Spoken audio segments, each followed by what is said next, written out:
Many of us grew up in a culture where God is absent. And at best, he's only a swear word. And even though we like to use the expression, oh my God, we really don't believe that. So it begs the question, why should we even care about a God like that? Well, I would ask a question, what do you mean by God? Or what is it, that God that you don't care about? If you think of God as some sort of a impersonal force or the ground of being, the God of the philosophers, I can see why you wouldn't care about that. Because even if God would exist, right, it wouldn't make any difference in your personal life. Or some people think of God as a cosmic maniac or an emotional baby, and that prevents them from doing more research on the subject. However, this is not what I have in mind when I'm talking about God. God is very personal. He's very much involved with our lives, and he cares about us, and we can have a real relationship with him, and that makes a huge difference. Maybe, but that doesn't convince me. Why should we care about the God that you have just described? Well, I think that the answer to the God question, if we can call it that, affects, or at least ought to affect, all areas of our lives. Let's say you're an atheist and you want to follow the logical conclusions of atheism or naturalism for that matter. That would make you think very differently of people, and that should affect how you live out your life. For example, why care about others if they're no more valuable? Human beings are no more valuable than an insect, let's say, or a rock. Or why care about ultimate purpose and meaning if there is none, and everything ends at the point of death?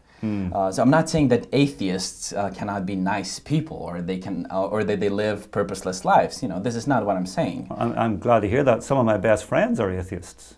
Yeah, and that's true. I mean, I also have friends who are atheists, and they live very decent, morally good lives. But that's not the issue. We're talking about the logical conclusions of the philosophy itself. Okay. So if atheism affirms that there's no objective meaning in life, there's no real purpose of life, and human beings are not valuable, you should try and live that out. What if I'm happy, though, with my life? Isn't that enough?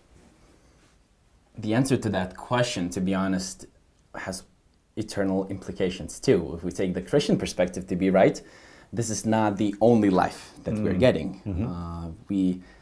When we die, our physical body ceases to exist, but we continue to live on. Our soul continues to live on. And Christianity is not primarily concerned with making more moral or better or more fulfilled people.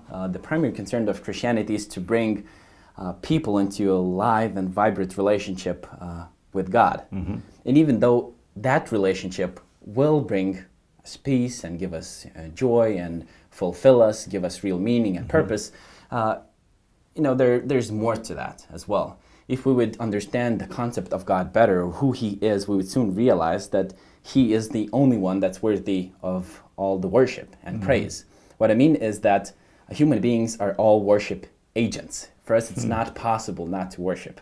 If we're not worshiping God, we're worshiping something else, a substitute, what we would call an idol, be it money, sex, power, other people, and so on. But none of them is actually worthy of the worship, but God is.